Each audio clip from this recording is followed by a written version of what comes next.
నమస్తే, welcome to Suman TV. ప్రస్తుతం తెలంగాణలో నెలకొన్నటువంటి భూకంపంతో ఒక్కసారిగా ప్రజల్లో తీవ్ర భయాందోళన. ఎందుకు ఇంత రిక్టర్ స్కేల్ మీద ఇంత తీవ్రతతో ఎందుకు వచ్చింది? ఎక్కడో మేడార అడవుల్లో నెలకొన్నటువంటి భూకంప కేంద్రంతో హైదరాబాద్ ఎందుకు వణికింది? దీనికి సంబంధించిన చర్చ కొనసాగుతుంది. దీనికి సంబంధించి మనం మాట్లాడదాం. మనతో పాటు చీఫ్ సైంటిస్ట్ ఎన్జీఆర్ఐ పూర్ణచంద్రరావు గారు ఉన్నారు. సార్ నమస్తే. నమస్తే అండి. సార్, ఎక్కడో మేడారంలో వచ్చినటువంటి భూకంప కేంద్రం ఇక్కడ హైదరాబాద్లో ఉన్నటువంటి ప్రజలను కూడా వణికించినటువంటి పరిస్థితి. 200 కిలోమీటర్లకు పైగా ఉన్నటువంటి దూర ప్రాంతాల్లో కూడా ప్రకంపనలు నెలకొన్నాయి. ఏంటంటారు? ఇది దేనికి ఇండికేషన్ అంటారు దీన్ని? ఈ రోజు ఉదయం వచ్చినటువంటి భూకంపం యాక్చువల్లీ మన తెలుగు రాష్ట్రాలకి సందర్భంలో చూస్తే గనక కొంచెం పెద్ద భూకంపం అని చెప్పొచ్చు. ఎందుకంటే తెలుగు రాష్ట్రాల్లో మనకి జోన్ సేఫ్ జోన్ లో వస్తాయి తెలుగు రాష్ట్రాలు. కాబట్టి జనరల్ గా 5 కన్నా ఎక్కువ మ్యాగ్నిట్యూడ్ గల ఎర్త్క్వేక్స్ చాలా తక్కువ. గతంలో మనకి 2, 3 వచ్చినాయి, అంతకంటే లేదు. సో అందువల్ల మనం దీన్ని కొంచెం సిగ్నిఫికెంట్ గా భావిస్తాం. లాస్ట్ టైం నగరంలో చెట్లు కూలినటువంటి అప్పుడు కూడా కొంత భూకంపం వచ్చింది అన్నటువంటి ఒక సమాచారం ఉంది. సో అప్పుడే మేల్కొనలేదా? మరలా అదే ప్రాంతంలో ఇప్పుడు భూకంపం రావడానికి దీనికి ఏమైనా లింక్ ఉందంటారా? యాక్చువల్లీ ఇప్పుడు ఈ గోదావరి నది ప్రాంతంలో ఉన్న అటువంటి ఊళ్ళు గాని పట్టణాలు గాని వీటికి ప్రభావం ఎక్కువగా కనిపిస్తోంది. ఎందుకంటే ఈ గోదావరి రివర్ అనేది ఏదైతే ఉందో దీన్ని మనం ఫాల్ట్ జోన్ కింద మనం భావించవచ్చు. అంటే ఏంటంటే ఈ నది ప్రవహిస్తున్న ప్రాంతాలన్నిట్లో కూడా భూమి లోపల పెద్ద పెద్ద పగుళ్ళు ఉంటాయి అన్నమాట. ఈ పగుళ్ళు కొంచెం వీక్ గా ఉంటాయి. వీక్ జోన్స్ అంటాం వీటిని. ఈ వీక్నెస్ వల్ల అప్పుడప్పుడు సర్దుబాట్లు జరుగుతాయి. ఈ సర్దుబాట్ల వల్లనే భూకంపాలు వస్తాయి అన్నమాట.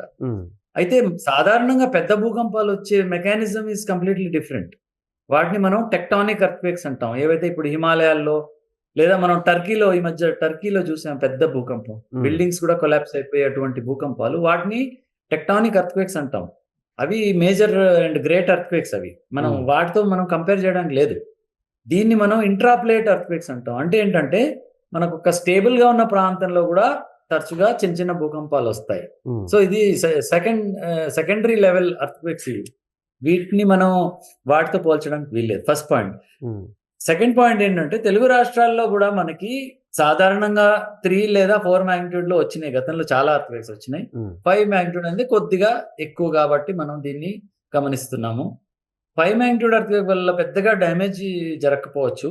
బిల్డింగ్స్ లో దగ్గరలో ఉన్న బిల్డింగ్స్ లో కొంత క్రాక్స్ రావచ్చు, కానీ ఇవి అంతా మరీ ప్రమాదకరమైన భూకంపాలు అయితే కావు. రైట్. అంటే గత నెలల వ్యవధిలోనే ఒకసారి ఏటూరు నగరంలో 1,00,000 చెట్లు కూలిపోవడం, మళ్ళీ ఆ నియర్ బై ప్రాంతాల్లోనే భూకంపం రావడం, అంటే ఆ అటవీ ప్రాంతాల్లో ఏమైనా అలజడి కొనసాగుతుందా భూగర్భంలో? అటువంటి ఇండికేషన్ అయితే ఏమీ లేదు. అంటే ఇప్పుడు ఫర్ ఎగ్జాంపుల్ ఇటువంటి భూకంపం మనం ఆల్మోస్ట్ 60 సంవత్సరాల తర్వాత చూస్తున్నాం. మనకి 1969లో భద్రాచలంలో సంభవించింది అనమాట. అంటే ఇప్పుడు దాదాపు మోర్ దాన్ 50 years అయిపోయింది. ఆ తర్వాత మన తెలుగు రాష్ట్రాల్లో ఎక్కడా కూడా 5+ అయితే చూడలేదు. అయితే మనం ఏంటంటే ఈ పెద్ద ఎర్త్క్వేక్స్ ఏంటంటే దీని రిటర్న్ పీరియడ్ అనేది తక్కువ ఉంటుందండి. అంటే ఏంటంటే మళ్ళీ రిపీట్ అవడానికి ఎంత కాలం పడుతుందో దాన్ని రిటర్న్ పీరియడ్ అంటాం. ఓకే. సో పెద్ద ఎర్త్క్వేక్స్ కి రిటర్న్ పీరియడ్ లార్జ్ ఉంటుంది అనమాట. సో ఆ విధంగా చూస్తే మనకు ఆల్మోస్ట్ 50 సంవత్సరాల తర్వాత మనం ఇటువంటి ఎర్త్క్వేక్ ని చూస్తున్నాం. మీ అంచనా ప్రకారం దీనికి కారణం ఏమై ఉంటుంది అనుకుంటారంటే సింగరేణి బెల్ట్ లో నియర్ బై ఉన్నాయి ఇప్పుడు వచ్చినటువంటి భూకంప కేంద్రానికి, మీరన్నట్టు నది పరివాహక ప్రాంతము, అడవులు, ఏ కారణం చేత ఈ ప్రకంపనలు వచ్చినట్టు చెప్పుకోవచ్చు? బేసిక్ గా ఈ మీరు ఏవైతే ఎఫెక్ట్స్ చెప్తున్నారో ఇవన్నీ సర్ఫేస్ వరకే పరిమితం అన్నమాట.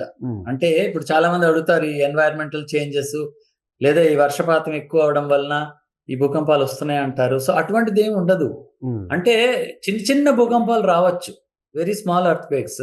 రెయిన్ఫాల్ ఎక్కువైనా కూడా చిన్న చిన్న భూకంపాలు ఎక్కువగా రావచ్చు. లేదా రిజర్వాయర్స్ లేదా డ్యామ్స్ కన్స్ట్రక్షన్స్ మనం చేస్తున్న ప్రాంతాల్లో, వాటర్ ని మనం స్టోర్ చేస్తున్న ప్రాంతాల్లో చిన్న చిన్న భూకంపాలు ఎక్కువగా రావచ్చు. కానీ పెద్ద ఎర్త్క్వేక్స్ కి కారణం టెక్టానిక్స్ మాత్రమే. అంటే ఏంటంటే ఎందుకంటే ఇప్పుడు మనం మాట్లాడుతున్నటువంటి earthquakes they are much deeper. కొన్ని కిలోమీటర్ల లోతులో వస్తాయి ఈ ఎర్త్క్వేక్స్. సో దీనికి ఈ సర్ఫేస్ ప్రాసెస్ తో సంబంధం లేదు. ఓకే.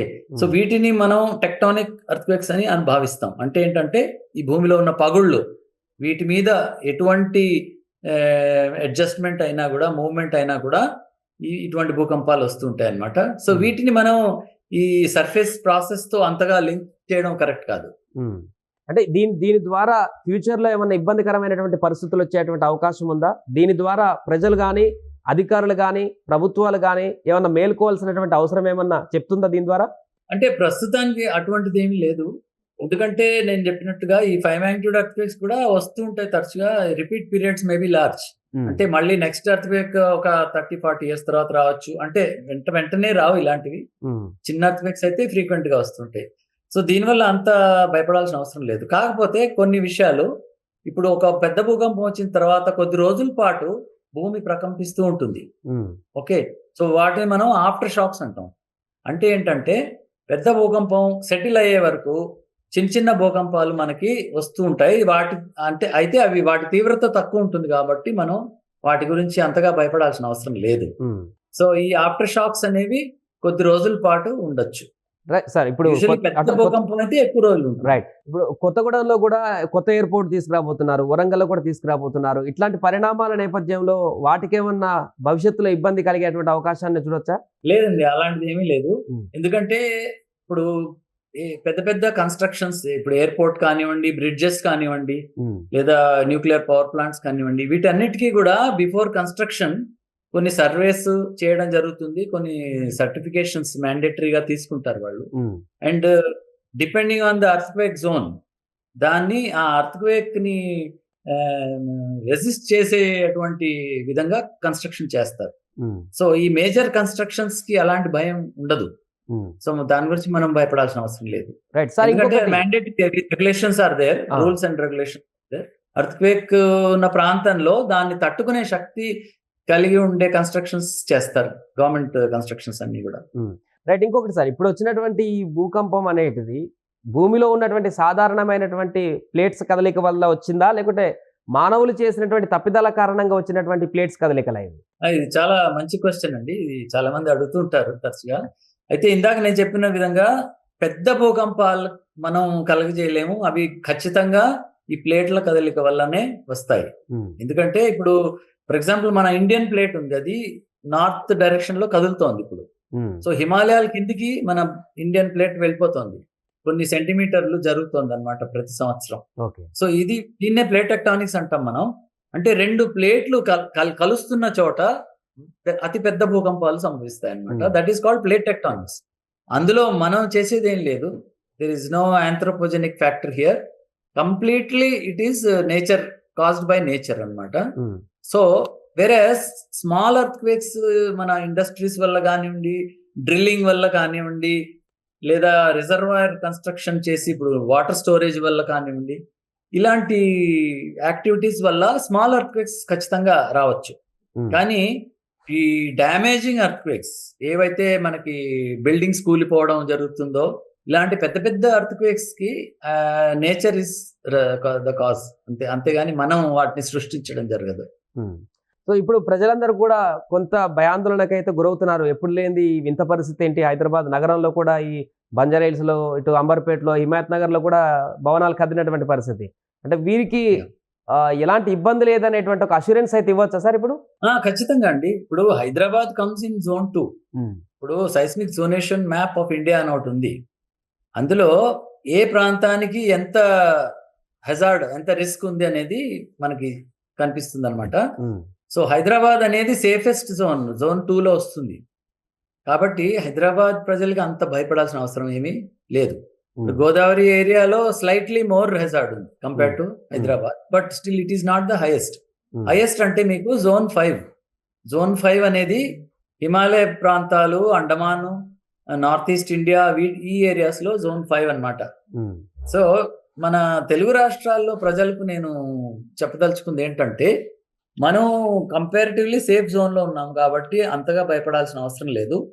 కాకపోతే చర్యలు ఏం తీసుకోవాలి అంటే, మనం బిల్డింగ్స్ ని కరెక్ట్ గా కన్స్ట్రక్షన్ చేసుకోవాలి. అంటే గైడ్ లైన్స్ ప్రకారం మన కన్స్ట్రక్షన్ సరిగా ఉంటే చాలు, మనం will be safe. Right sir, thank you. So మొత్తానికి అది తెలంగాణలో వచ్చినటువంటి భూకంపంతో ఒక్కసారిగా ప్రజలందరూ కూడా భయాందోళనకు గురయ్యారు. ఈ గతంలో 20 సంవత్సరాలు రానటువంటి భారీ భూకంపం రిక్టర్ స్కేల్ మీద రావడంతో కొంత ఆందోళనకు కూడా గురవుతున్నారు. ఈ నేపథ్యంలో సాధారణ ప్లేట్ల కదలిక ద్వారా వచ్చినటువంటి ప్రకంపనలు ఇవి. దీని ద్వారా పెద్దగా భయపడాల్సిన పని లేదు. ఇంకా భవిష్యత్తులో కూడా చాలా కాలం తర్వాతనే మళ్ళీ ఇలాంటివి వస్తాయి కానీ ఇప్పట్లో రావంటూ కూడా పూర్ణచంద్ర గారు చెప్తున్నటువంటి పరిస్థితి. సుమన్ టీవీలో మీ పర్సనల్ అండ్ బిజినెస్ ప్రమోషన్స్ కోసం కింది నెంబర్కి కాంటాక్ట్ చేయండి.